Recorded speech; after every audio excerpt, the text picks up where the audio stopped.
बताने जा रहा हूँ भोजपुरी का ट्रेंडिंग स्टार खेसारी लाल यादव जी का बवाल गाना आया है यूट्यूब पर। गाना का बोल है दर्दे में गर्दे।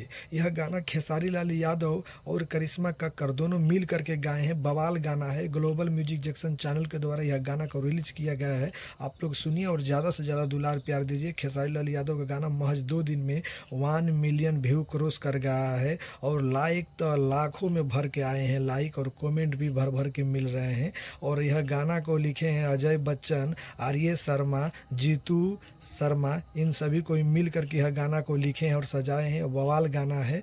खेसारी लाल यादव और करिश्मा कक्कर गाई है, दोनों मिल करके गाए हैं। बवाल गाना है, आप लोग सुनिए ग्लोबल म्यूजिक जंक्शन चैनल के द्वारा। और ज़्यादा से ज़्यादा दुलार प्यार दीजिए इस गाने को, ताकि खेसारी लाल यादव इसी तरह आप लोग के बीच में नया नया गाना लाते रहें और आप लोग को झुमाते रहें, हंसाते रहें और मनोरंजन कराते रहें। ट्रेंडिंग स्टार खेसारी लाल यादव जी को सपोर्ट करिए आप लोग। धन्यवाद।